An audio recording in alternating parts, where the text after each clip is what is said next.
but it still can be tricky. I've seen this a million times. People still end up getting sick thinking that everything is all cozy and cool, and then the next thing you know, you coughing up a lung. Just be mindful and careful. Uh, it's an honor and privilege to be with you guys one more evening. A lot has transpired over the course of the week. I'm pretty sure a lot of you are drained and just trying to push through. Um, Keep on striving to be better than what you are and where you are. My flowers go out to my writers, my poets, my content creators. Salute to each and every single one of you. Um, we got some things to talk about tonight, folks, for sure. The brother that I'm about to bring up, I'm gonna let him introduce himself. Some of you might be familiar with him, some of you aren't familiar with him, but I want to give you the opportunity to get to know him like I have, and some of the other people who has sat here and had these dialogues back and forth. Give a warm welcome not only to the brother that I'm about to bring up, but the sister that I'm about to bring up as well. Um, this should be a good one. I'm looking forward to it. Y'all show some love for Jason and Miss Mark.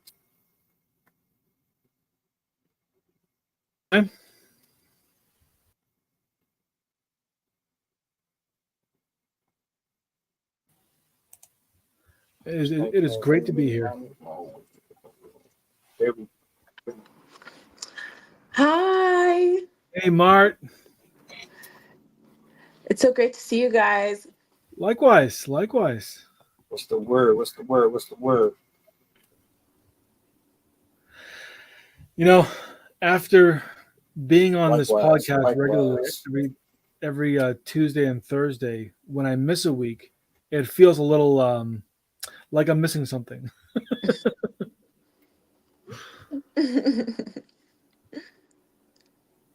I can definitely feel that. Definitely feels like a Yep. community and like a family. And it's always to have like a great check in every week and like discuss all these different topics that make you feel like, yeah, maybe I'm not so crazy in the way that I perceive things or the way that I feel about certain things in society. So I feel that. Miss Mart, how are you today? The I am more, the more, beautiful. and more. What was it, Mel? Oh no, no. Y'all were exchanging pleasantries. I was about to say just the more and more I get to know the panel, and I get to interact with your stories and your posts outside of this, reading different messages and things of that nature. It's a part of the process that I enjoy the most. The things that you don't see on camera, you know what I'm saying? So it does feel weird when we leave from this space and then we go on about our life, and everybody is going towards their own ventures and things. It's a good thing that I keep up with my IG and stuff like that. But it's good to be back here. It is definitely good to be back here. I was telling Jason before we got on live that I have a couple of topics for next week that's going to be it's going to be interesting to say the least. Ooh. Yeah, I made two posts, and I'm gonna turn it over to you, bro, so you can kick it off. But I made two posts. The first one was asking, do women care about men's struggles? And I got a resounding response, to say the least, on that one. And then I made one maybe an hour or two ago about O.J. Simpson. And I basically was just like, before you cast stones and judge other people, make sure you take the beam out of your eye first. And people are pissed. Like, people are really pissed at the fact that I even said that. People are like, he needs to burn in hell and this and that, and I'm slow your roll. You're not getting the. I'm gonna save that though. But Jason, you presented me you presented this topic tonight. I thought it was very, very fascinating. I'm always about the mind and how it develops and how it operates. You want to expand on this a little bit? Sure. So, as we understand how behavior works and as we understand people and the way they interact, and we delve more into things like neuroscience, neurobiology, and sociology, and everything like that, this becomes one of the most fascinating topics. And there have been many shows, many books, many talks, many just everything that and a lot of research, a lot of time and money has gone into really understand how people work and influence itself. In fact, Robert Cialdini, a doctor in psychology, wrote a book called Influence, and it's all about the different ways in which we influence each other and how we are influenced by each other. And it's something that has been a fascinating topic for me since I was 8 years old. I started off when I was a kid. I started off being very awkward, and I said all the wrong things. I pissed off all the wrong people. I alienated myself really well. I when I do something, I make sure to do it fantastically, and this was no exception. I really found out how to ostracize myself and how to make myself feel like an outsider. I won that medal, and I wanted to find out how not to do that. I wanted to find out how to become more of a part of a group, because I've always enjoyed feeling a sense of belonging. And by alienating myself, I was really struggling because I didn't have that. I didn't enjoy that sense of belonging. It was painful emotionally. So I studied people. I then began to emulate and copy what they were doing, what they were saying. And as people got to know me better, became more comfortable with me, they wanted to go deeper with my personality. And I couldn't. I was basically just a damn parrot that was doing what I saw, but didn't know how to create authentic connections. And that lasted for a long time. I became very good at manipulating people, getting what I wanted, but then also losing friendships just as fast as I made them, because everything that I was doing was really self-serving. It was more of something that I was doing for me, not for the we. And I honestly did not understand why I was making people so angry. Until somebody really gave me some good advice, saying the problem isn't that you know how to talk. The problem is that you don't know how to follow it up with action. And that really got me thinking, how do I interact with someone that not only is able to manipulate them, but also is able to foster trust? And then I got into the idea of influence and how that's different from manipulation.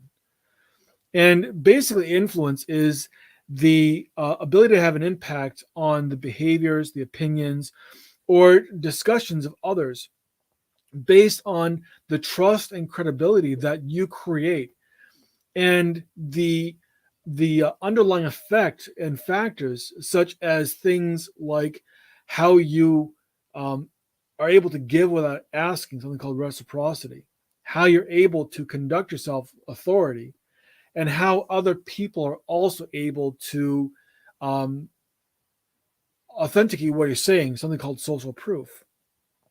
And these things, as I began learning them, became something that I was intent on mastering, because I wanted to make sure that not only could I interact with people, but I could interact with people in the best way possible. I've always had this kind of inferiority complex where if I wasn't doing it the best, then I wasn't good enough. And this was no exception. I want to be the best at being able to interact with people. Maybe it's because I'm insecure. Maybe I just had this need of being able to compete in a way where I was always bettering myself, and that betterment caused me to um, want to prove to others that I was worthy of being paid attention to. Not the healthiest way to do something, but it's a motivating factor for sure. So when I began really researching influence and understanding the difference between influence and manipulation, what I realized was that the difference has to do with how clear and how forthright, how transparent you are with information. And this is something that I talked about a few weeks ago, something called TABOR, um, which is transparency, autonomy, benefit, empathy, and relatability. And as I began to implement that, I became much more able to interact with people. And I became much more able to really see people as people rather than as a tool for me getting what I wanted. I noticed that my social currency really increased. And so what I want to do is I really want to give some good I want to have some good dialogues with the two of you and anyone else who comes on this stage. I want to have some good dialogues on things that you've encountered, in the ways that you've interacted with people, and some of the things that you've had struggles with, or some of the things that you've really found as a big aha when you're interacting with others, and what that has really helped you accomplish. So, um, if you don't mind, Melvin, I'll just I'd like to um, hear from Mark, and then from you, if that's okay.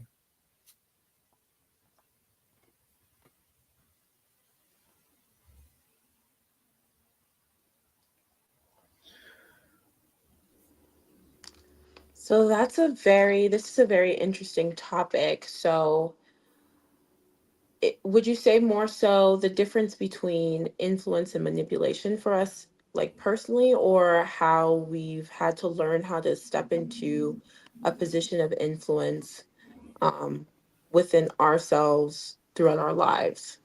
So I guess my question more has to do with what have you noticed about as you have been able to as you've been able to use influence, the things Mm. that you've noticed that have changed for you, and Mm.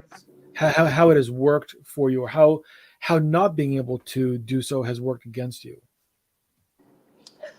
I think for me personally, um, I've never sought out positions of power just because I used to be in the mindset of all power corrupts, like total power corrupts total, like totally. Just because I've come from a upbringing, my father's a very influential and very powerful person, um, and in a lot of in a lot of ways he used it for good. But I could tell there was a lot of things that happened throughout our life that, like, not even tell. There was a lot of things that he did that were self-serving. Mhm. Um, there were a lot of things that he did that um, had less to do with the benefit of the collective and more so to do with how the collective would perceive him to allow him to continue to have power, or to continue to do things like free-handedly as he deemed fit and be unquestioned.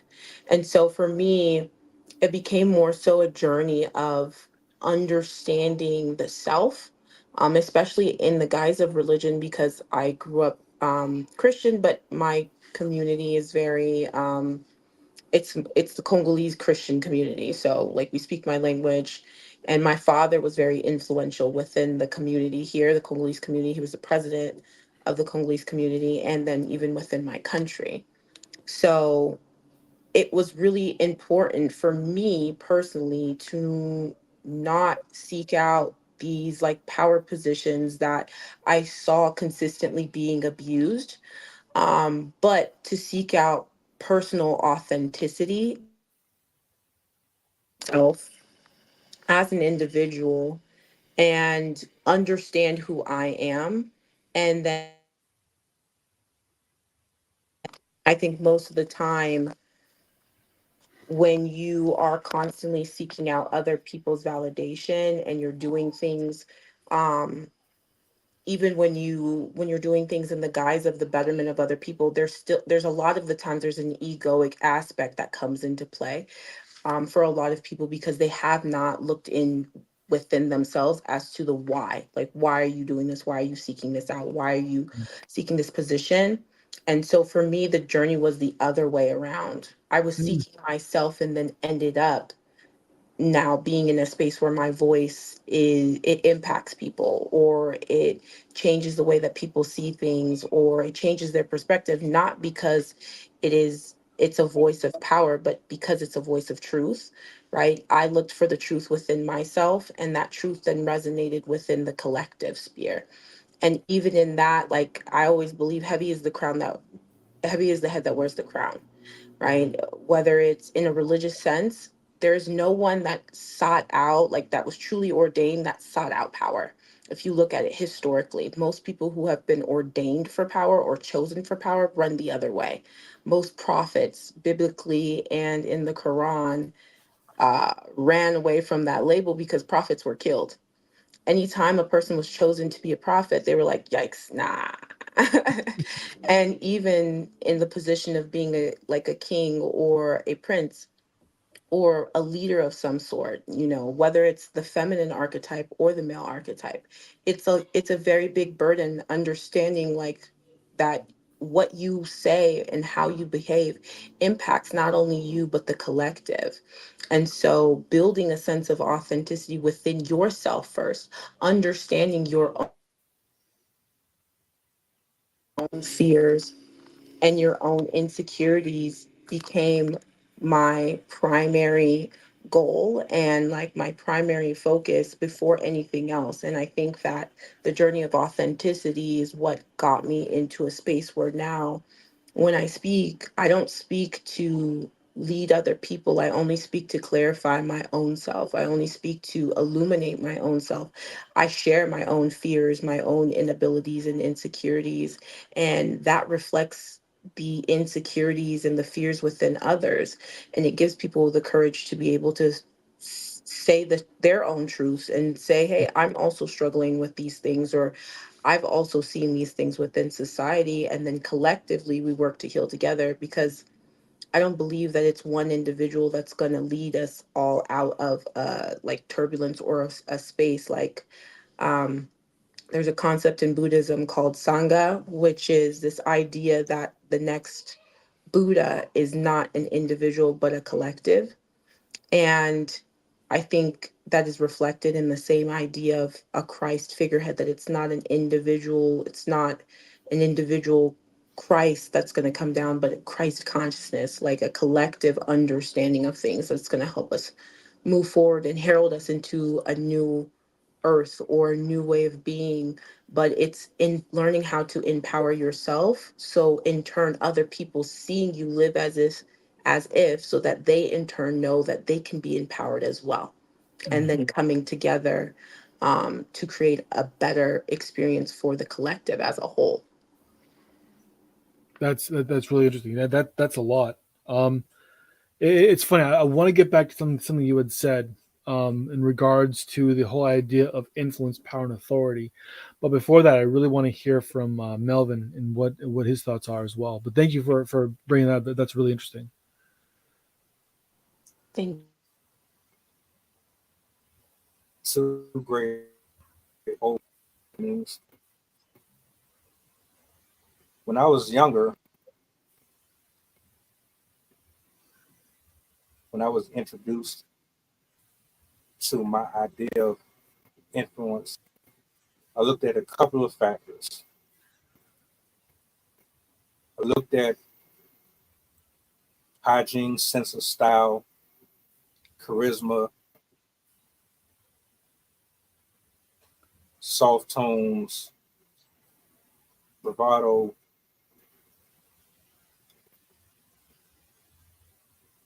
It was kind of a mixture of watching someone be stoic and then watching someone be erratic, and then comparing how both parallels correlated within a human being. And I always tried to figure out for myself, how could a person on one side have structure and have boundaries and have ordinances, and then on the other side, in school, you have a lot of irrational thinking, randomness, um,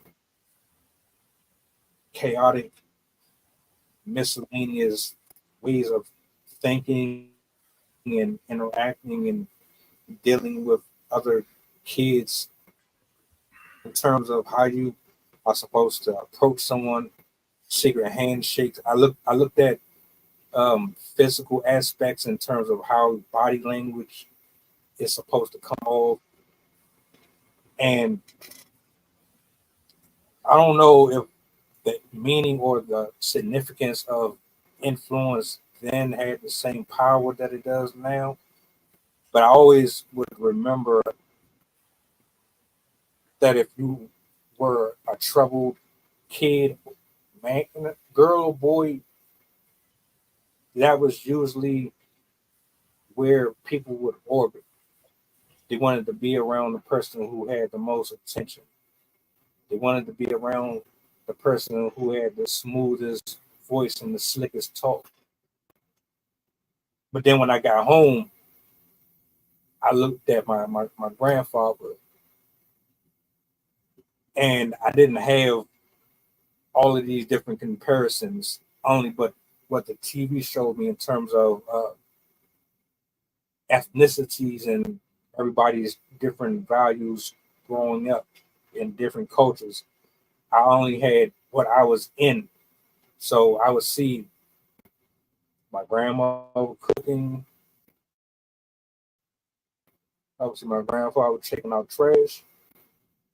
I would see them doing laundry every Saturday or Sunday, going late at night, maybe 11, 12 o'clock at night. When they argued or had different disputes, they would keep it to a small decimal within the house. You didn't know what was going on.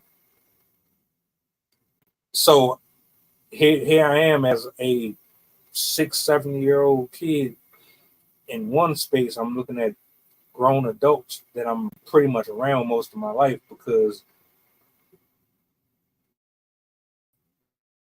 my pops, he saw the world for what it was, so he tried to keep me away from it. But then you can't protect your kid when they're in school. So on one hand, he got me around adults all my life. I've always felt like I had an old soul.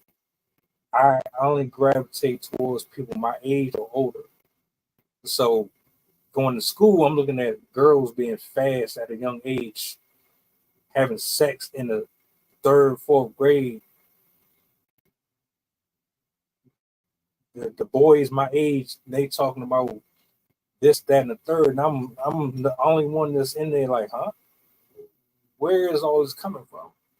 I don't know nothing about any of this stuff. Like, I'm really confused. I didn't have the birds and the bees talk until later on. But my point is, in terms of influence from then and now, nothing has really changed much, except I've been introduced to more spaces to where I can see where, okay, everything is not just completely black and white like one person said. I have the space and the opportunity to read and research and figure out this stuff myself. And then there's other people like you and her and Christy and even just folks that I might not agree with entirely that are thinking in different arithmetic patterns in terms of how to deal with people, how to love yourself, how you impact or infect or affect other people just by your verbiage. So um yeah, I hope that answers your question. I really appreciate that. Thank you. That's really an insightful way of looking at it. I love both of your shares. They were both fantastic. And one thing that is very apparent, something that was apparent to me and seems to be apparent to both of you as well, is that influence is key to being seen as a leader or at least taking on a leadership role. And that's this is actually where I wanted the conversation to go when I created this topic, was being able to see influence as a gateway drug, if you will, to leadership, and how the use of influence becomes really powerful, especially when you know how to use it and you use it well. There's I've seen influence used on both sides. I've seen it used masterfully, like you, Martha. You and I seem to have, and also Mel. You seem to have seen both of them as well, where you've seen the people use it really masterfully, where they've used their influence as a way of being able to do something for more than others than just themselves, and they've used their influence to impact the environment around them and how that ripples out. I've also seen influence being used as a way of being self-serving, and how that kind of behavior, while it works in the short term, eventually, pretty much every single time, backfires and creates more problems and complications than what it solved in the beginning. Would you say that's your experience as well, Mark? Most definitely. Most definitely. What about you, Mel? Is that something you've seen as well, where if the ones who use it well, they tend to be much more successful at it for longer than those who are self-serving?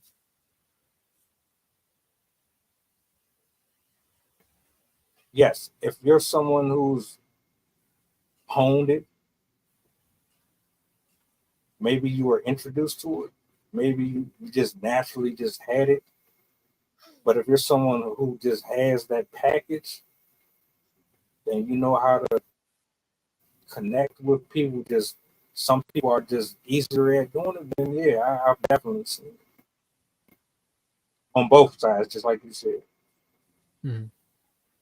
And it's something that I've really this is one of the reasons why I've been so enamored with the idea of influence, because I've always wondered why, when I used it, was I always getting only so far and then falling on my face. I thought I was doing good, and then realizing that I was just being a self-serving prick. And other times when I saw other people who were being influential, they were able to be very influential. And it's like, what am I missing? What do they have that I don't? And it was that aspect, the idea of being of service. And I've come to really understand that leadership is being of service, and that unless you are doing something that's greater than yourself, you're going to have a rough time. And that's something that I struggled with for a very, very long time. And I've come to find that something that you brought up, Mark, especially in the idea of influence, leadership, authority, and power. The most influential people that I have found may not have looked for power, but they act in powerful ways. They may not have sought to be a leader, but they lead in a way, regardless of what their position is. They could be the CEO of a company or a janitor, but in their own way, they influence others, and they create a sense of awe, appropriate for their level, of course, but it's still there. And you can't help but notice someone who, even if they're just a junior marketing executive, or they are the head of a department, or they're just the secretary, when they act in a way that has character, when they act in a way that is for the betterment of whatever they're doing. When you see a husband who is there for his family and he is providing not for the sake of making money, but because he knows that by him standing up and providing, whether it be in a job or even morally and spiritually, setting a standard, you can see how that is affecting everyone else in that family. You can see that as a mother is raising her children to really be polite, yes sir, no ma'am, and really looking to showcase generosity and willing to um, listen before they or observe before they act. You can see how that is going to create a much richer life for those children as they grow up. And this is the magic that I see in this kind of influence, and being able to influence the lives of others in these ways of demonstrating what it means to be a good human being. So I guess one thing that I want to really I'm curious about, in what areas have you seen this kind of influence in your life? What is it, if you feel comfortable giving an example, like how you've experienced this or how you've seen this play out in a way where it has, you knew it was going to do good. You may not have seen it play out the entire way, but you knew it was going to do good. I wonder, Martha, if you have any experiences that you'd want to share. See, that one, see, that's always tricky because I think that most of the time when someone ends up being in a position of leadership or power, unbeknownst to them, initially, and they didn't seek it out, and they're genuine in their come from, um, and how they've now changed maybe the discourse between amongst people, or sentiments or ideology. I It's never something where it's like planned. And so like sometimes I would say like some close to me, I would say, family would be like my mother. Um my mother has always been like a huge staple within the community here, and she's really been a huge support system for a lot of other mothers, a lot of single mothers.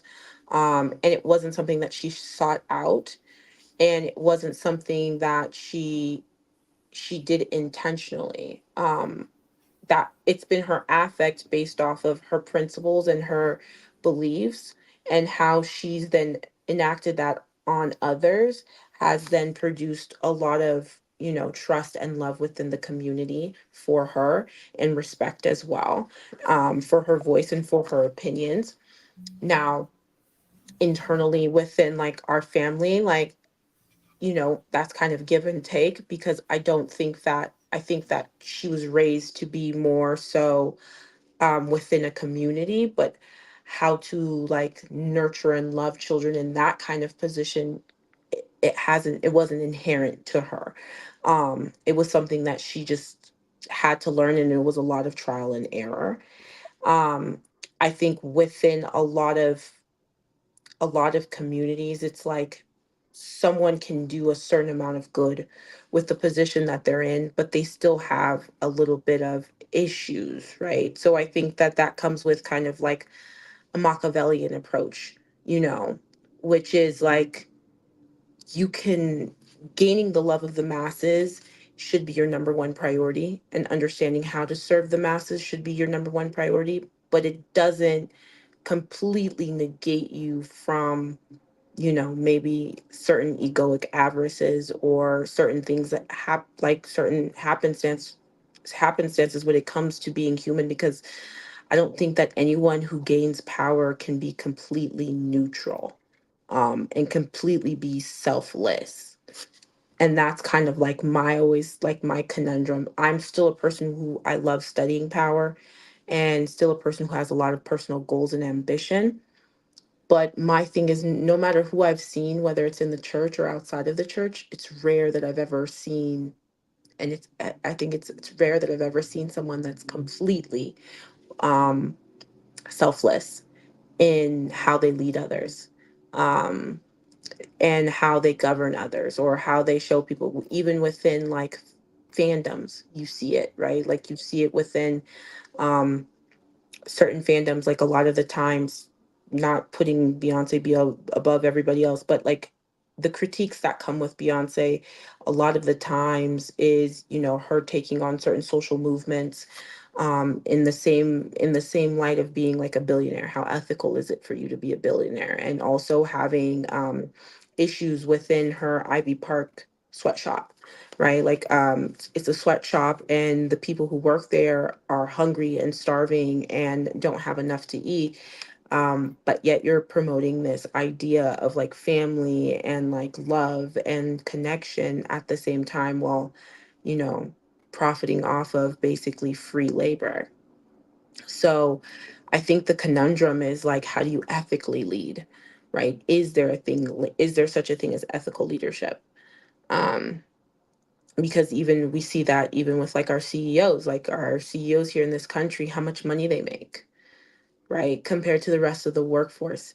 Is that ethical? Is that right?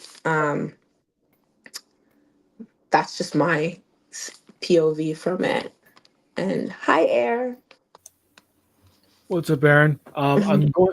I really want to introduce you as well. First, I'd love to hear from Melvin's perspective, because I asked a specific question about how they've seen leadership work well, and if they have any experiences, and how it's been applied, even if they haven't seen it all the way through, how they believe that it was going to impact someone or other people positively.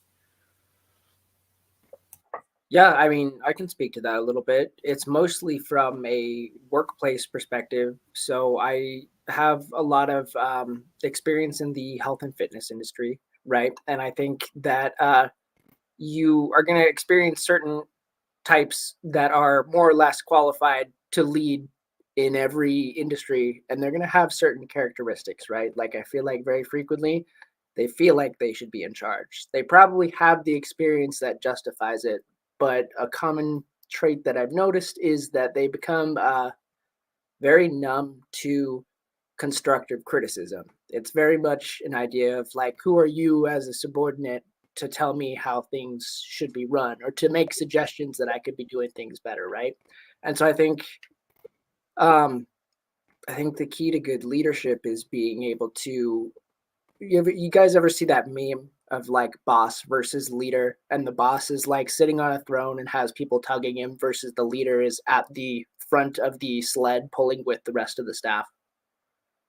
So that's kind of what I envision good leadership and good influence looks like. Yeah, you're still in charge, you're still telling people what to do, but you are listening to the input of your team. You're taking their woes and their concerns into account, and you're using it to improve the machine. And I find where leadership fails is when the guy on top has decided that he knows it better than everybody else and will continue to follow the path that he's already determined is the right one, and not really take anyone else's input into consideration. Apologies if that was a tangent. Was there something more specific you wanted me to comment on? No, that's good for now. I am going to turn it over to Melvin, so I can hear his perspective. But thank you for sharing that. So a good example would be my pops. Always go back to him. As a black man in Washington, D.C., there's racism there's colorism, there's nepotism, there's plethora of different obstacles that he dealt with, especially living in an area where you were constantly trying to stay away from the windows because you didn't know if a bullet was going to come through the door and hit someone by accident. Someone who got up every day at 4 or 5 o'clock in the morning to be out the door to make sure they got to work. He was someone who understood that you had to have an income. You had to be an example in the house. You had to be stern. You had to be completely transparent about where you were trying to take the family, whose roles was what in terms of, all right, I got this. You just go to school, get your grades. Any threats or any dangers or anything like that, I would handle it. My grandmother was another one who she wasn't so back talk from children. She was very stern, very blunt. She would pull the belt out or the switch, whichever one she could reach. Something that I don't think a lot of people take into consideration in this generation. One of the rare things that I saw from him was that any and everyone couldn't just come in and out of your house, right? You have to have a certain type of discernment of spirit to be able to tell who is who, and you can't allow everyone to cross that threshold, because not only is this a mental and psychological form of influence, but it's a spiritual presence as well. And if you're not aware of these things, you find yourself susceptible to letting the wrong energies inside of your home. And one thing that I will admittedly own up to is that in a lot of houses, there's someone, if they're not under that structure, they will bring these things into your house because they're out of balance. There's no matriarch or nobody to say, all right, this is this, this is that. We can't have this. And so after he transitioned, you notice very quick Satan was wearing it. People started coming from all different directions. He was the one that was getting rid of all of the wickedness. He was kicking them out. There was no way that he was coming in this house. And we don't have people like that.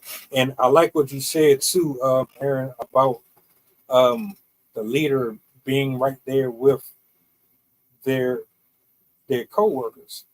Because as far as I'm concerned, we all here together.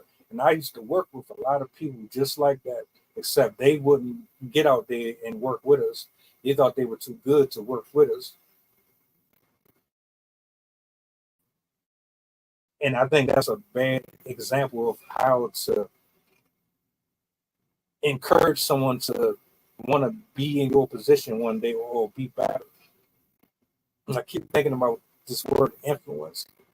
There's so many different connotations to it.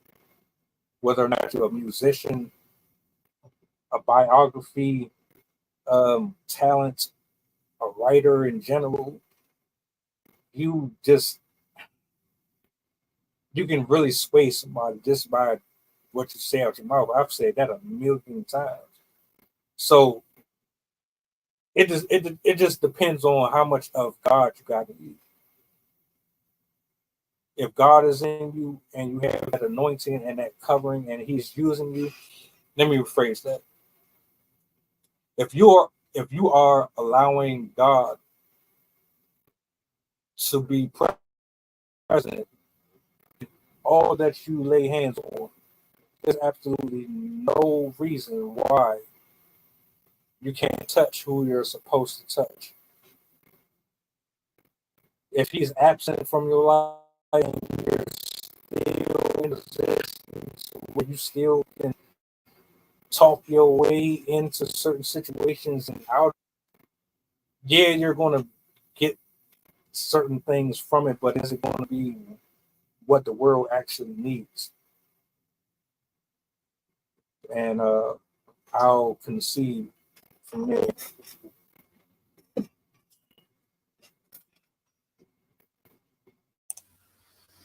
That's really great. Yeah, it's interesting because everywhere you look, when you see someone who is at the top of their game and you see where they are the best in the industry, the belief is that they're leading.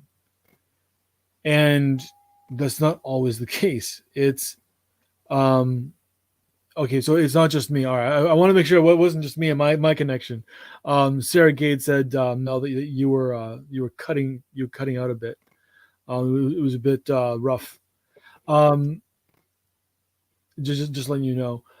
But when when you see someone who's at the top of their game, it just means they have found a way of being able to get out on top.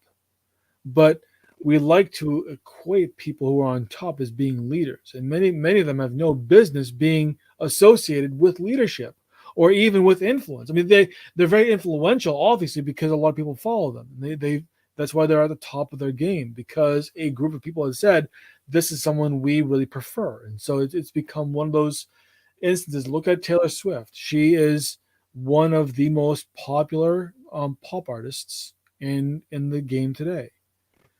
And I personally wouldn't consider her a well. I don't know. I mean, she does a lot of good. She does a lot for audience. I've heard a lot about the things that she has done, where she has actually fought Ticketmaster because they wanted to increase her prices when she said no, I want them at a fixed price. She's done a lot for those who have wanted to attend her concerts but couldn't, and she's gifted tickets. She's done a lot for her community. I think that says a lot for her as a human being and as someone who serves her audience. The question becomes, is she a leader? Well, by Yeah. that definition, that's that's interesting, because can she serve her audience? Yes, but is she serving them for a single purpose? Well, no, she's entertaining. And I think that's a huge difference. Martha, I know you have something you want to share about this, so I want to give you the floor for this one. That's my thing is like when we're talking about influence, the position that she's been placed in due to how fans perceive her, the stratosphere in which they've put her into, she has influence. Now, is she allowed to be a leader? Shall we dignify her with the position of leadership? No, because a lot of the things that she even says herself, as in the regards of feminism, um, it's I would say it's a lie. It's hypocritical, right? She uses a lot of these ideas of feminism in order to build off her fan base and profit off of it, but she herself doesn't practice it, not in its fullest extent. And a lot of the feministic aspects that she's saying that she believes in is it's hypocritical. A lot of the things that she's doing is hypocritical, and a lot of these people are like that. I think when we talk about influence, because again, a lot of people in the Black community love to talk about Sexy Red. Sexy Red has influence, but because she has influence, we mistake that for leadership. So she gets invited to things like children's schools, right? How is how is her music and what her music is talking about? positive or and should be allowed to reach children. It shouldn't. And because we don't understand the difference between power, influence, and leadership, we mistakenly give people who are influential positions of leadership and power when they don't deserve those things, right? We intrinsically give those things because we believe that all of those things are synonymous. Right. Um, And what's funny is that we are giving them authority, yes, and that is what makes them believe that they have positions of power, yes, because responsibility is taken, authority is given, and it isn't until you decide you want to give it. I think authority is being misused. It's Mhm. being misappropriated in many cases. Um, Aaron, did you have something you wanted to weigh in on this? Sure, why not? Yeah, I think that Marth basically nailed it when she said that a person with influence is not necessarily qualified to be a good leader, but that people tend to equate one to another, right? And I think that's especially important to recognize in the way of entertainers, because entertainers are, they're a demographic of people that can gain influence very easily comparatively. Oh It's yeah. like people are actively looking for that sort of content. People are dying to be entertained. If you find somebody who's nailed down an entertaining form of content, they can rapidly acquire influence. The thing is that the entertainers, at least from my perspective, are there to do exactly that, entertain. I couldn't tell you how many are in the business of entertainment with the end goal of uh, acquiring power and leadership. But I mean, like, I'm here to entertain. I'm an entertainer. I'm not interested in acquiring responsibility over people and their actions. I wouldn't tell somebody else how to live their life unless I was living in such a way that I felt like other people could benefit from. And I think that we need some form of distinction to be able to tell if somebody who's influential has the qualities to make a good leader before we collectively decide to grant them that authority, as you put it.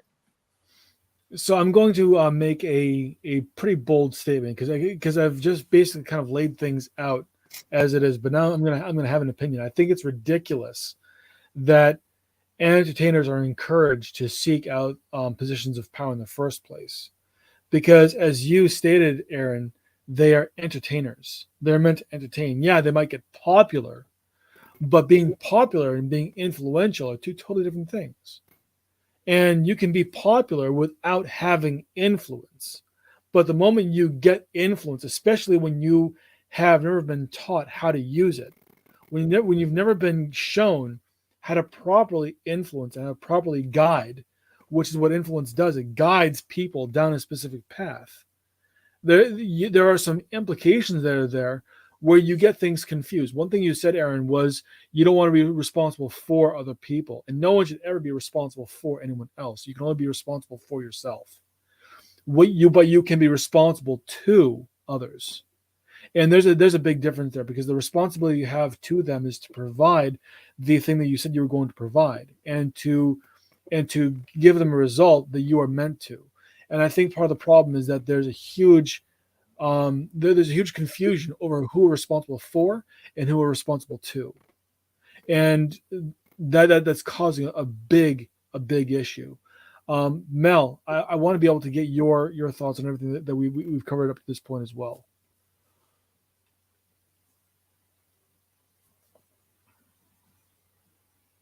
I ain't gonna hold you. 'Cause I do have a question as well. Go ahead. Um, so first, in a lot of the conspiracy theory videos and the uplifts that certain content creators present on here, but for me, I'm kind of all over the place in terms of I'll start watching a video on 7 signs you should stay away from in terms of the succubus spirit, what you should be looking out for. And then I'll end up on a P. Diddy video about folks that he's had under his wing. And I've even watched 3 to 4 different videos this week about the things that happen in Hollywood, the secret parties, the lifestyle, and the things and the different doors you got to go through, and the 7 daily sins that kind of proceed from each door that you go through, and in positions to where they're like, okay, I see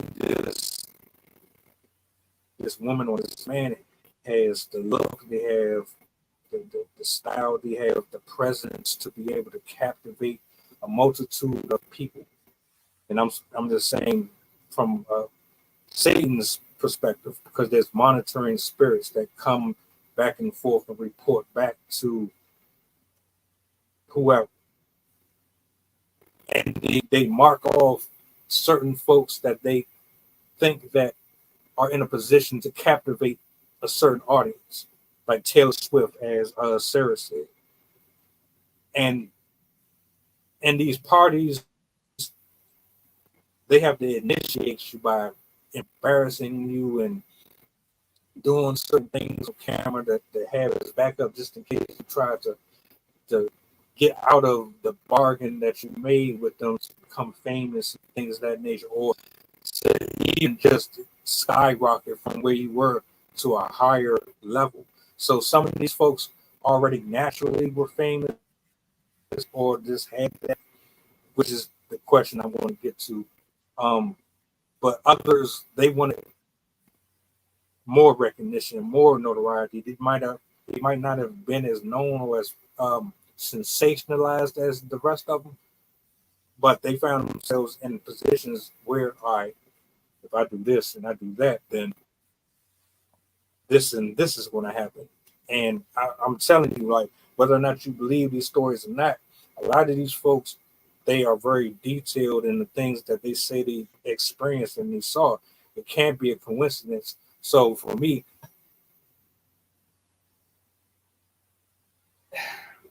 I'm looking at different. I agree with you when you say leadership and influence is 2 different things. My question is,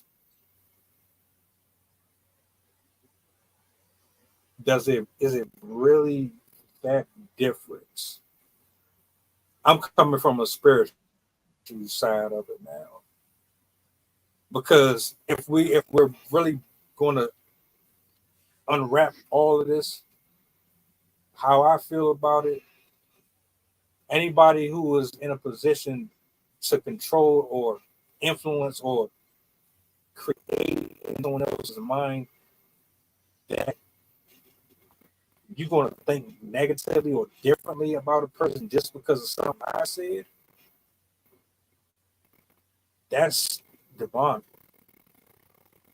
I think there's some things that we have to consider here too. There's an angel, then there's a devil. There's an assignment on both ends. Either it's to save souls or it's to control and destroy and divide and separate families and communities. So I think there's leaders on both ends, but in a sense that one is trying to lead you to hell and is trying to kill you off, the other is trying to save you and trying to bring you out of ignorance, out of darkness. They're trying to shed light on you. They're trying to be loving to you, kind to you. So that's my question. So the best way that I can answer that is it has to do with something that I began with. Why are you leading? Are you doing it in a way that is of service, or are you doing it in a way that is self-serving? And this is the determining factor. If you are being self-serving, then yeah, you are talking about all the things that are negative about leadership, the things that are going to eventually crash and burn. And it's going to take, depending on how much support there is for negative influence or for the negative leadership, it's still a ticking time bomb, and eventually it's going to crash and burn. But the question is, how long is it going to take? And I think that's the question that a lot of people get tripped up on, is how long. When I think the right question to ask is, what can we do differently? Because the leadership that is of service, where you are basically leading in a way that is supportive of those to be able to be better than they were before, encouraging that betterment, and also striving for betterment yourself in a way that is better for you and for others around you.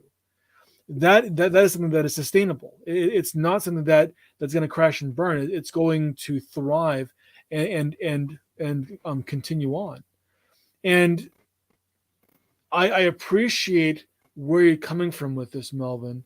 And I would say that the one thing that I think is missing from your assessment is the idea that while there are um, influences out there that are seeking control, that are using people in ways that are going, that they can basically use for their own devices, it's very limited in scope compared to someone who is liberating someone through their leadership abilities, who is showing how others can be of service by being of service themselves.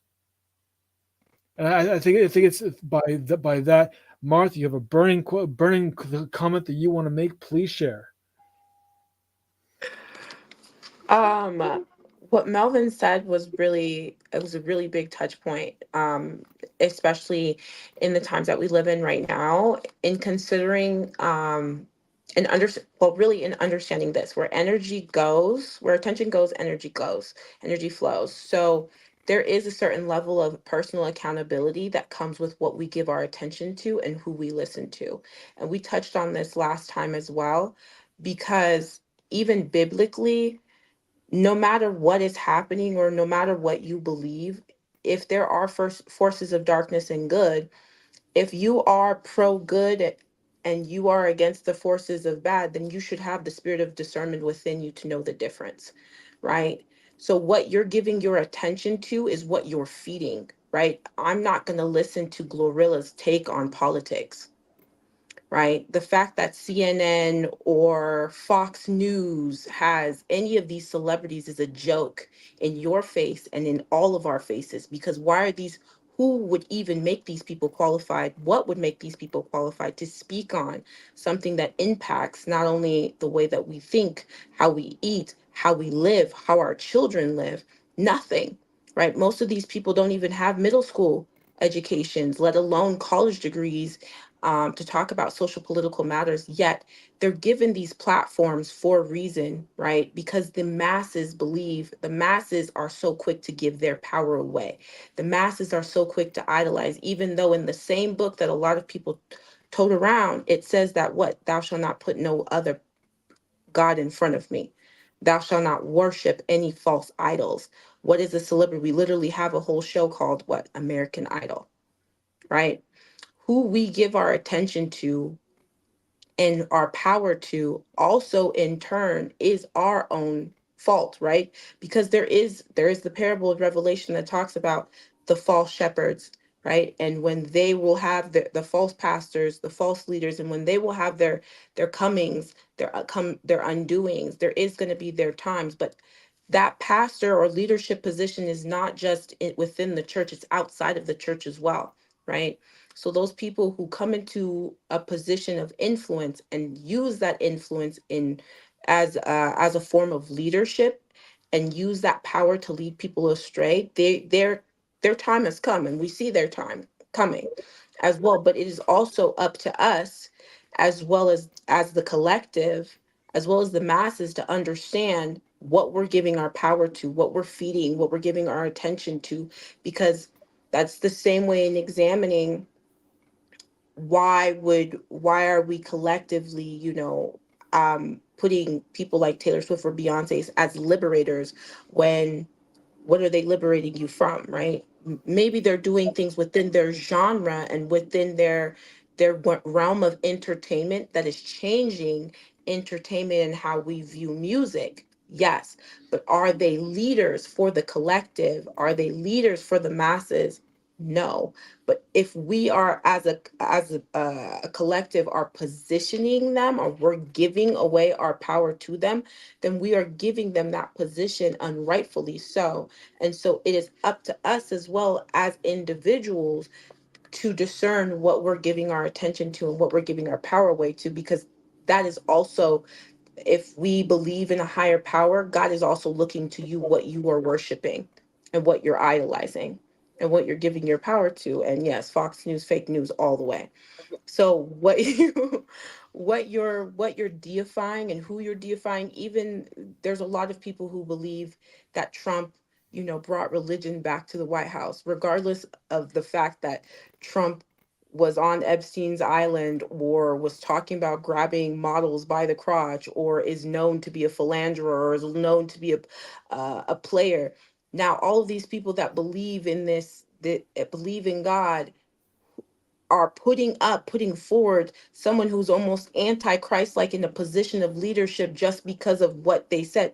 So when do they become obligated, or when are they held accountable for who they're giving their power to and who they're positioning as well, right? Because that's also up to us as individuals, what we're giving our power to and what we're giving our attention to.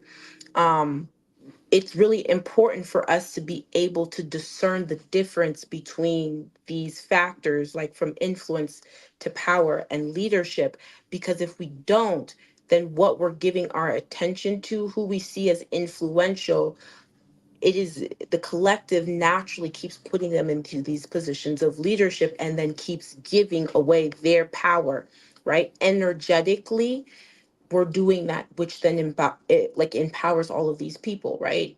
These IG people, the Kardashians have done that in the way that when we saw a whole generation get affected, of women get affected in how they view their bodies, how they view themselves, and how men start to see women's bodies, what they buy based off of their level of influence. I think the Kardashians basically really coined that term influencer because they were the OG influencers. They knew how to market themselves, attacking women's insecurities, and then now have interchanged that influence from leadership to now power, right? Kim's a billionaire, her sister's a billionaire, and she's positioned the rest of her families to become billionaires and cemented themselves into the collective unconsciousness in a way that we haven't seen since Marilyn Monroe. But how does that happen? It's how what we give them, right? It's also up to us in turn, what we give our attention to. Like, why don't we call these news stations and say, get Glorilla off CNN? I'm not trying to hear Glorilla no more.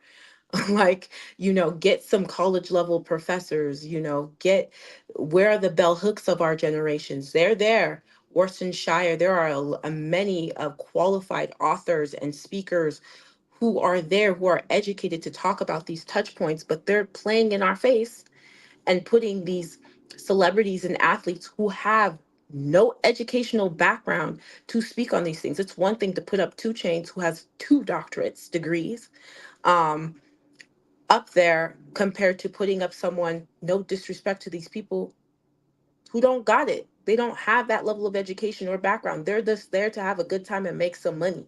They're just happy that they got out the hood. I'm not trying to hear Cardi B's take on politics. Ever. Like, ever.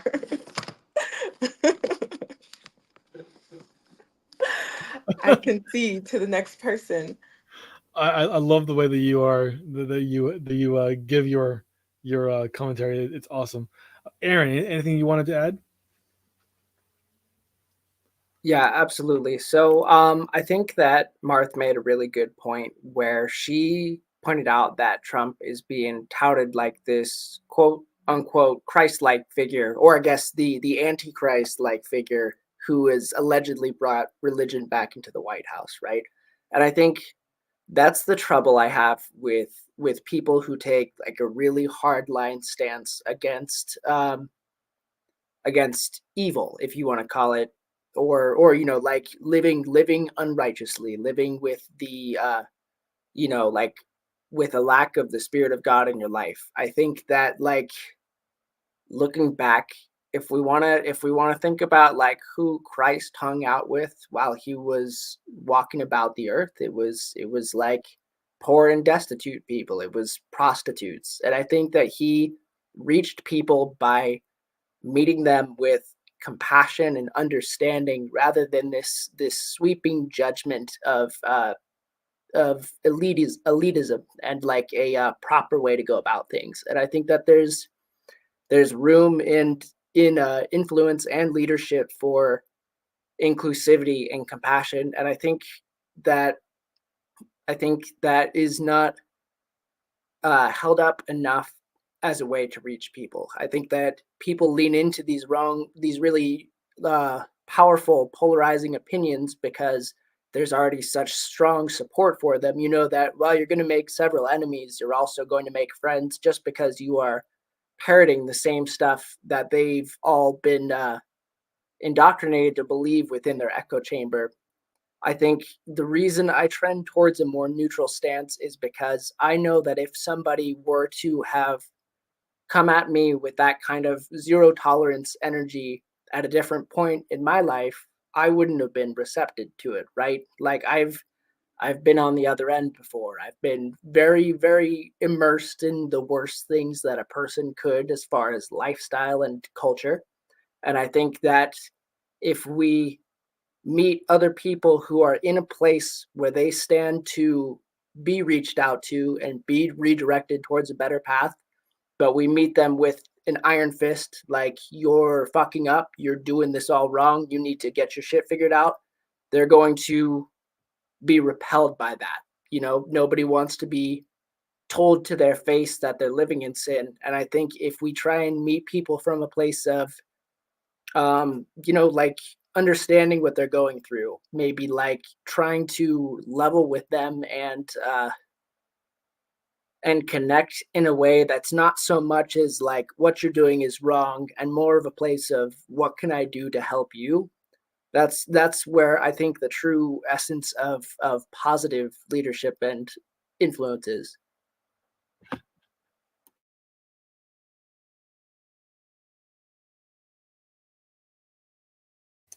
Absolutely. While you were talking, I was trying to actually find a quote.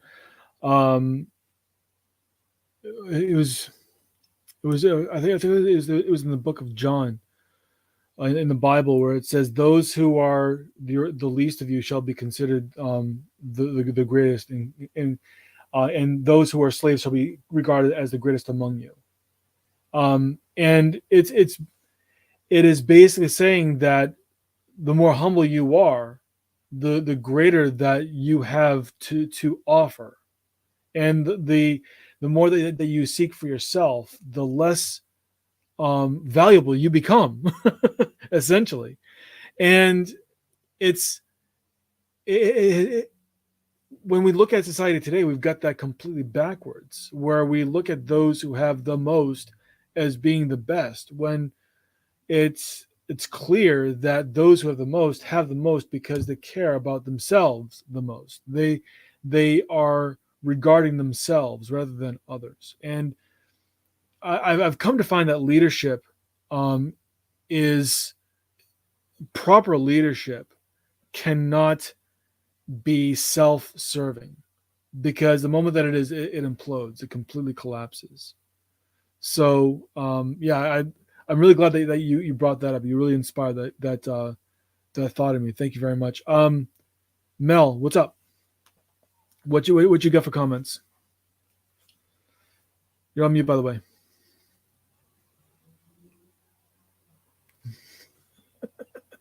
I almost did it again. On a serious tip though, a lot of us are just horny. A lot of us are just horny, miserable, lonely. We want attention. We want affection. We want to feel connected to something so bad that anything that is tantalizing to the ear or to the eye, we will gravitate towards it. I can put myself in that position, and I'm pretty sure a lot of us here can attest to it too. Like, if there's just something that you see on a commercial, maybe it's a new headset, maybe it's a new pair of high heels or some shoes or a nice shirt. Maybe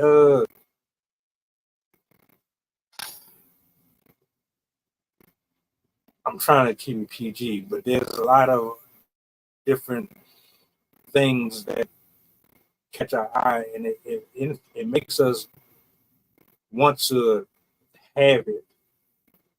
Now, I think there was a post that Mark put on her IG story. It was either her IG story or it was Chris, and it was talking about how they capitalize off of our need and our lack of to.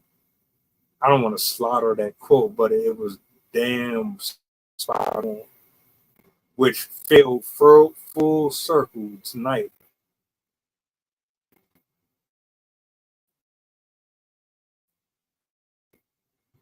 You are absolutely correct, sir.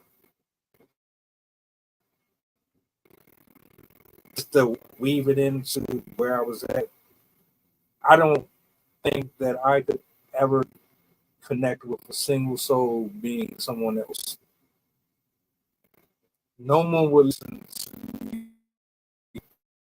trying to mimic, because you're not going to get that same feeling listening to me speak about something that I absolutely know nothing about. But if I come to you how I am, mellow, mind my business, I'm always in the cut, and I just take everything in, and then I give my opinion if you ask. But for the most part, people pretty much are just like, they stay away. I don't know, they think it's like the cooties or something. But just you being yourself is what's going to get people to connect with you. Copy and paste everything that you see on social media to get someone's eyes on your channel, on your page, not going to do it. I don't care how many times you quote uh or whatever. If it's not you, I don't want to hear it. If it's not coming from you, I don't want to see it. And I know there's other people that's like that too. I know anytime that I'm watching or I'm listening to someone speak, I'm thinking to myself, it sound good, but I've seen other people talk like this too, and it didn't really go the way that they thought it was going to go. Jason, you said something about this earlier in the show. People that we call influencers, they are selfish. They are about themselves, and the end result, you get these scandals, and people starting to get exposed for who they really are. Just know it doesn't matter how pretty you dress or how well you cover up your words, it's gonna come out. God is not a God to be mocked. You cannot make fun of him. You cannot mastermind find your way outwitting him. You might be able to affect other people, but let me tell you something. If he's using someone, really using them, you're only fooling yourself and putting shame on yourself. That's why I love Proverbs. I love Proverbs so much because it talks about these things, especially in terms of having the right counsel around you. You gotta have the right counsel. And I'll finish with this: putting yourself around the right people is very crucial right now. You have to be very careful with who you listen to and who you get advice from, and all of it. I can't even listen to this music no more. I can't watch certain things on TV no more. Did you know that just by watching certain things, y'all might not buy into this? It's just how I feel. How different experiences. But you know that depending on what it is that you're watching, you are actually inviting different spirits into your house. Yeah, it's in comedy, it's in horror, especially in horror. But y'all not ready for that conversation because a lot of people think it's just bullshit. But I'm trying to tell you, it's serious and it's real. And the whole time you think you're entertaining yourself and getting a good laugh or a good cry out of it, but the whole time you're inviting different things in, and it's going to affect you somehow, some way later on, or right then and there, but you just don't know it. Have you ever picked up have you ever quoted a movie? Do you have one movie that you know line by line? Have you ever interacted with someone else playing a role out? I guarantee you, millions and millions of people know Friday, or you know the lyrics to. But have you ever broken down the song? Like take copy and paste the entire lyrics, and then depict and decode what it actually means.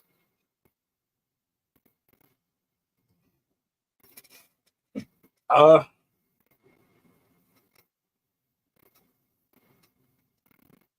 I can see, but I just want to say, shout out to everybody in the live stream, man. That's been commenting here. Y'all are beautiful, man.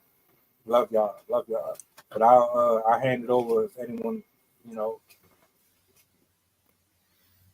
So one thing that you said that I want to come back to has to do with the idea of what influence really is. And this is all about the interaction that we have with each other. The psychology of influence is interaction.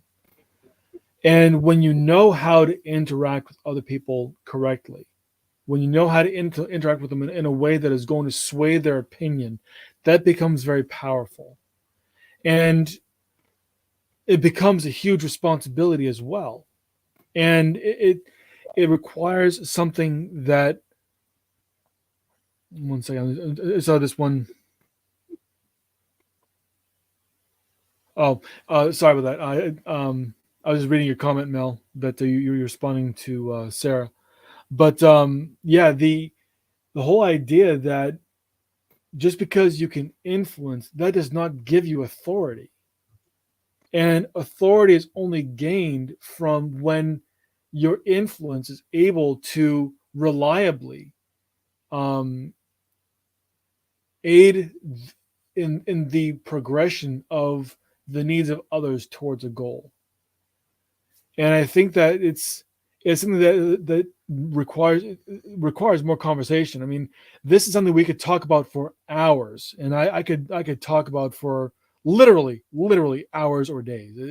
It's one of my favorite topics in all of topics. So I don't want to take too much time, but this has been really a really great discussion that I've had with all three of you. Aaron, it was great for you to come in as well. One of my final thoughts that I want to give is understanding how we can influence others and how we can sway the opinions of others in a way that isn't necessarily solely self-serving. Yes, we're going to benefit, but how can we do so in a way that is going to benefit others as well? How can we make decisions, or how can we interact with others where we can get them to agree with our way of thinking, and knowing that our way of thinking is also going to be of benefit to those that we are interacting with? So that's just something to chew on. Nothing that has to be answered right now. Just something to really keep in the back of your mind. Marth, what are your final thoughts? I love this conversation. This conversation definitely gave more nuance um, to the idea of coming into a space of influence. I think normally we always talk about power, but what is power without leadership, and what is power without influence?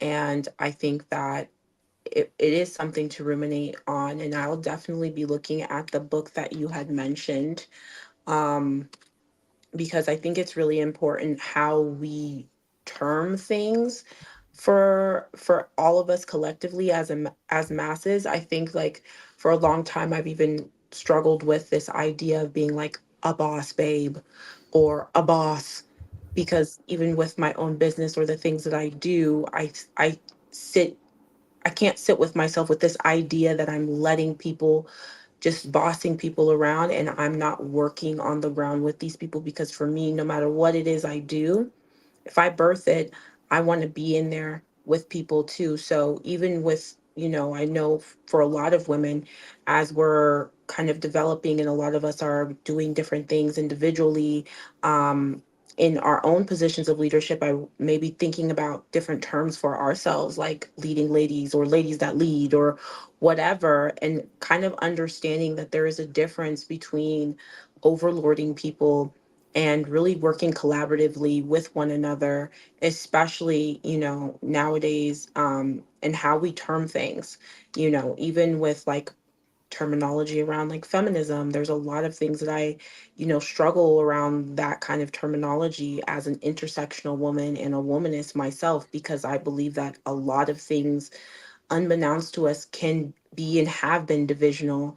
And we haven't seen that, we haven't really examined those terms um, like as deeply as we should. And so this has given me a lot to walk away with, and a lot to think about and write about for myself, and also present to others, so that we can hopefully uniformly start to create more collaborative terms and efforts to unify ourselves, and also empower ourselves individually. So loved this conversation. Well, thank you. That's awesome. I'm glad you got so much out of it, and I'm looking forward to visiting this topic again when we have the chance. I know that there's a lot that Mel wants to cover, and I'm always glad to be a guest on his podcast. I'm just thankful for him to give me the floor to talk about this. Aaron, any final thoughts you want to give? Yeah, so I mean, you guys have also given me quite a bit to chew on, and I respect, I think, the firmness of your respective ethics, right? Like you all three sound like you come from a place of having a very clear understanding of um the right way to do things. And I think that's respectable in the sense that you want to share it with others, and you want to um, like just discuss these important issues like, the potential for corruption. I especially like the points you made, Jason, about how leadership becomes implosive the second self-interest is enters the picture. And I think Mel made some really great points about the kind of energy that gets invited with the things that you give attention to. I like how Marth put it in perspective of entities like that in the form of pop stars and people who have no business in these positions of political discussion and other leadership powers. I think that collectively, a lot of us could take each other's opinions into account to arrive at a good way for us to detail the way influence can be used for the best. Appreciate you guys having me on. We could write a book. Thanks, Aaron. Yeah, such great points, and yeah, I love what everyone has shared, and I love the interaction. Mel, what are some of your final thoughts?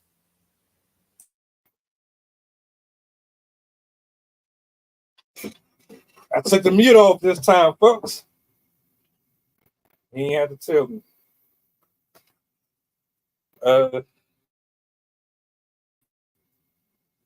Glory, praise, and honor to the Most High, man. Satan been messing with me for the last couple of days. My equipment, I'm just not at that place where I'm going to allow him to stop me from getting my thoughts out there.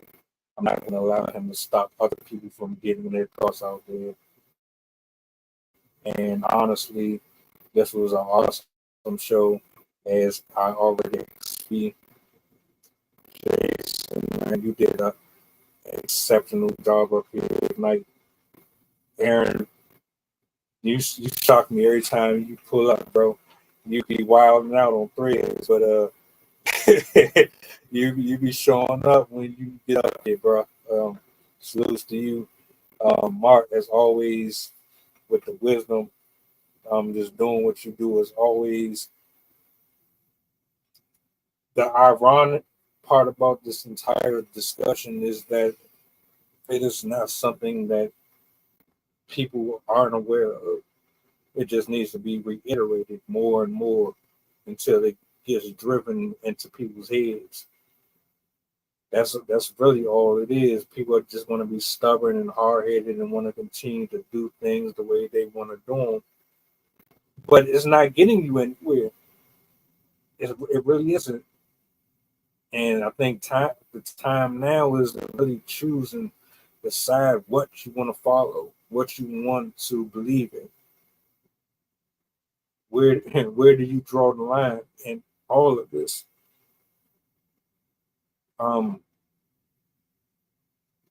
From everyone up here, all the way down to Sarah, Greg, Mike, everybody that was in the comment section, everybody had great points.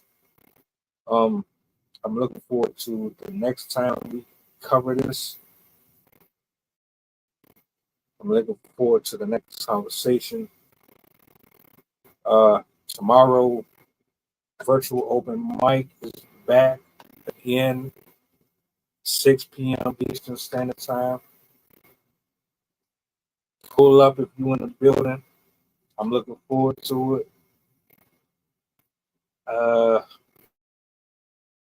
Yeah, man.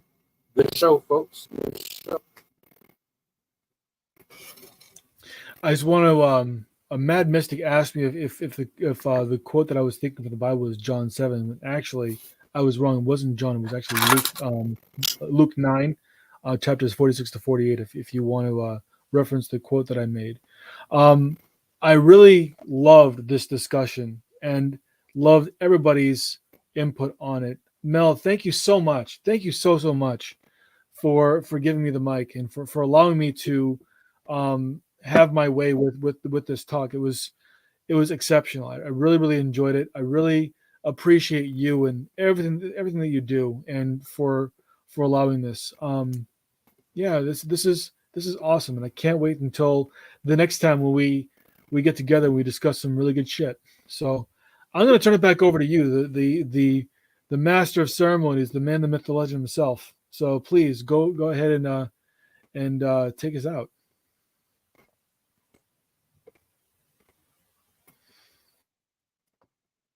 I'm gonna get my soundboard together, man, because I miss hit my Don DeMarcos. I do. But I hope everybody has a blessed night.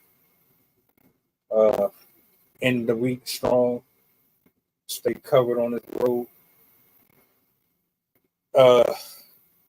It was something I wanted to say and I just lost it just like that. It'll come back to me at another date. But oh,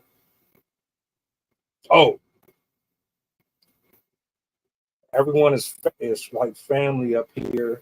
No one is better than the next person. So I don't want anyone to ever feel like there's competition. We're all after the same cause. We're all trying to get to the truth one way or another. So just like Jason, what I'm saying, you do you up here. I said the same thing to you, Aaron. Same thing to you, Mark. Just like last week. And anyone else who decides they want to pull up and hang with us. You know what I'm saying? Mikasa is Sukasa. Just make sure you take your shoes off when you come in. That being said, this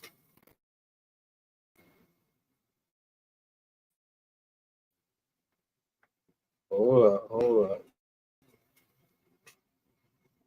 You consider read some litter, sure.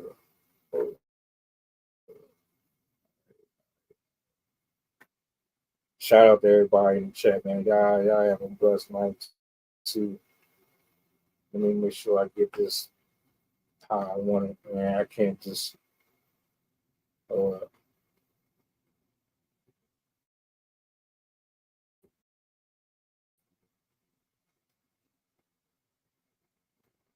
some come on. Come on. Good night. Have a blessed one, and you know how to reach me.